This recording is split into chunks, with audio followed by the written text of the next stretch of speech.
Dean Smith, distinguished trustees, faculty and staff, honored guests, graduates, and their families and friends, thank you very much for the opportunity to speak with you briefly on this very happy occasion.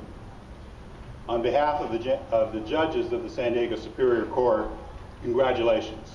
You have done it.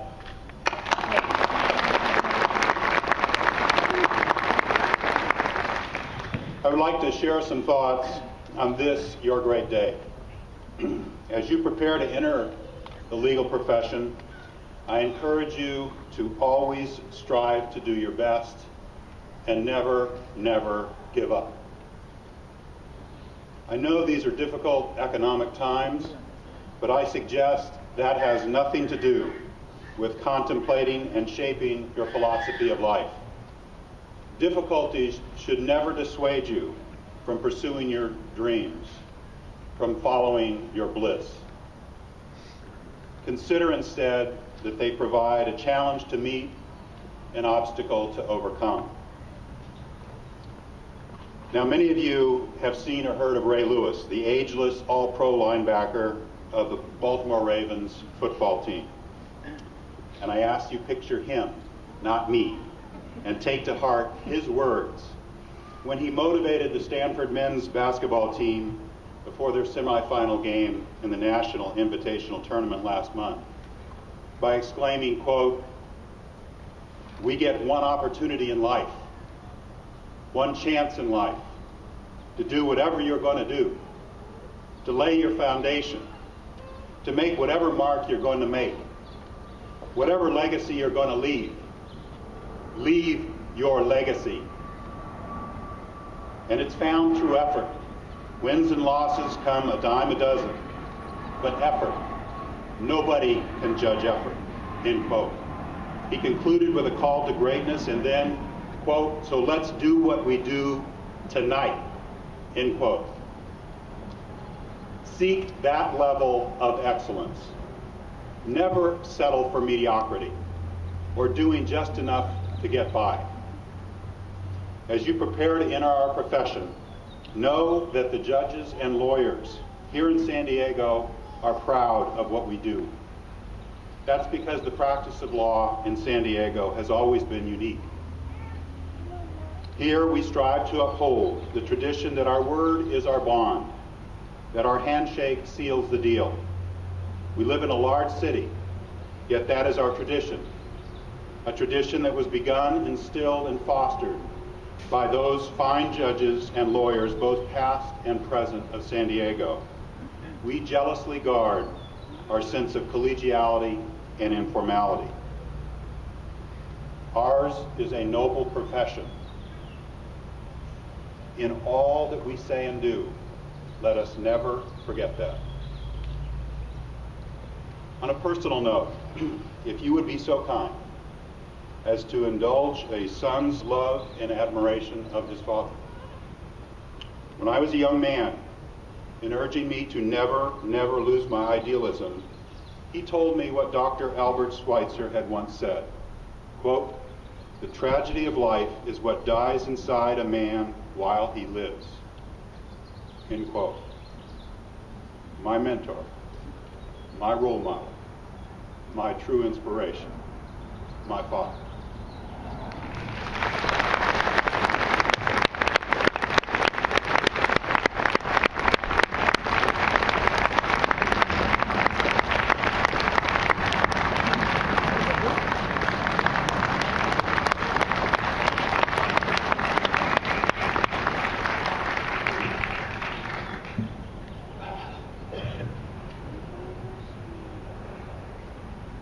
I appreciate what my son has said. This distinguished company, ladies and gentlemen, it's been a very high honor, I think, to be asked to participate in a lost first page, what I would say. Never get old, ladies and gentlemen.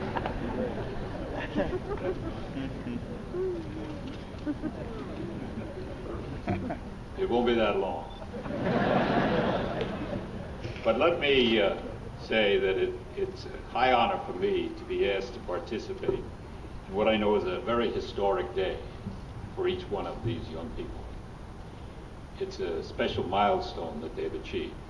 I think they have brought an enormous pride to their families, to their many friends who are joining them here today. It's a celebration. I would add the words of my son. You have climbed the mountain. You have climbed the mountain. You have persevered. I know how difficult this is. I'm particularly indebted to Dean Smith that he has permitted me to share the dais with my son, of whom I am most proud, as you can see. Dean Smith is a remarkable man in so many ways. He's a very gifted leader. He's a magnificent scholar, highly respected. He's an authoritative voice in our legal community, and he has been for a number of years. So I owe him much that I'm standing here today with my son.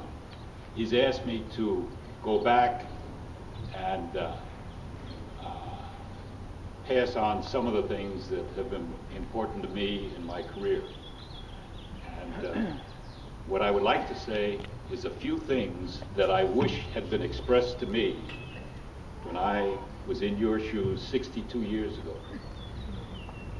And they weren't expressed to me, and I'd like to express them to you because that is what I think I have learned over this long period of time.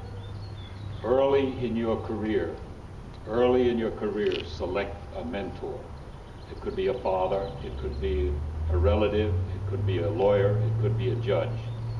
But select a mentor early in your career.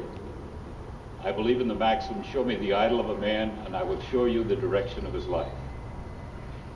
What that means to me, I had a mentor. His name was Joseph Ball. He was a man of immense integrity, a distinguished trial lawyer. He had been president of the State Bar of California. He had fierce independence until the day he died. He was the epitome to me of a profession.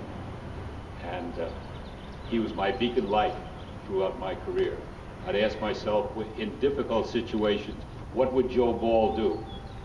And that carried me through some difficult times. The second thing I would tell you is guard your reputation. You only get one.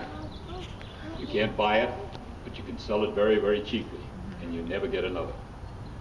Judges and lawyers talk.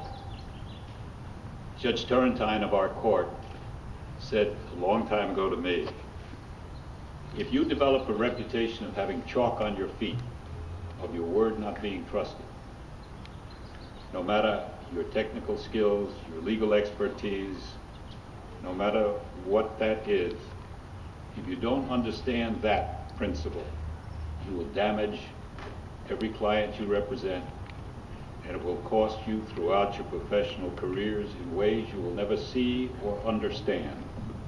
Am I talking too loud? No. Very good. The next thing I would say, bring balance into your life. Discipline yourself.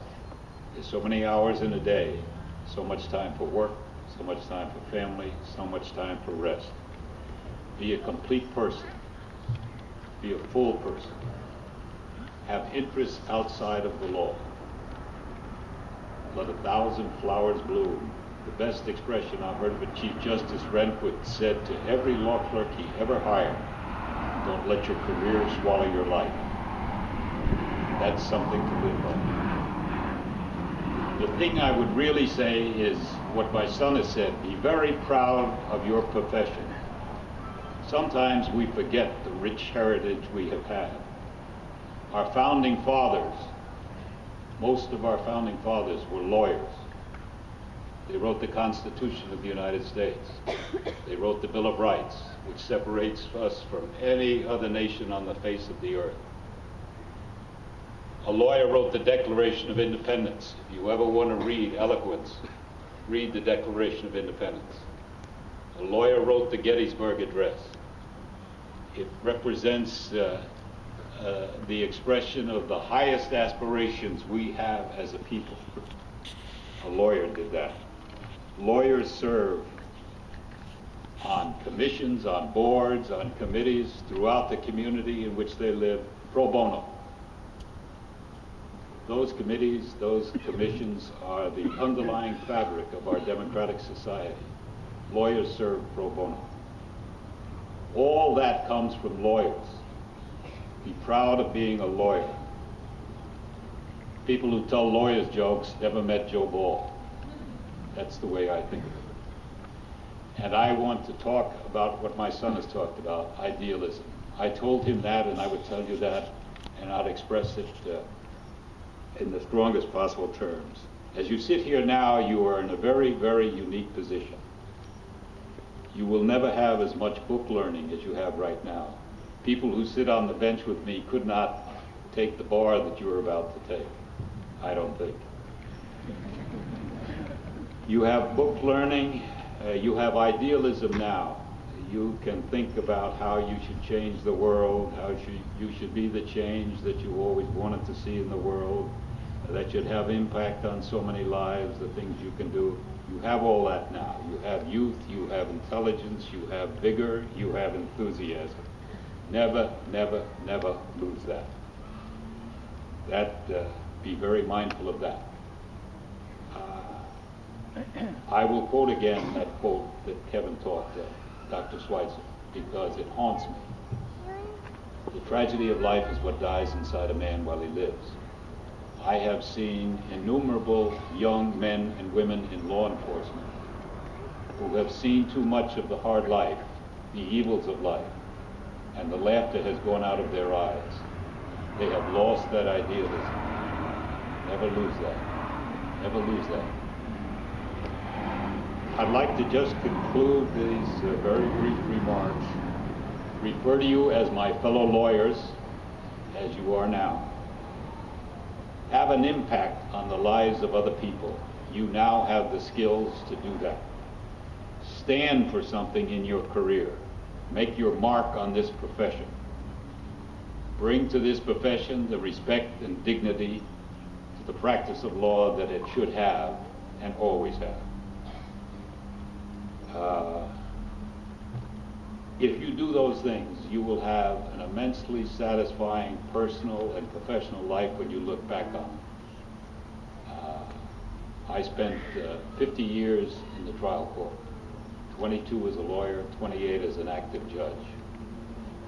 You can look back on a career and you can get that much personal satisfaction just looking back. So I would leave you with the old Navy sayings. I served some time in the Navy, and I thought it was a wonderful way to say it, with the accompaniment of the bells.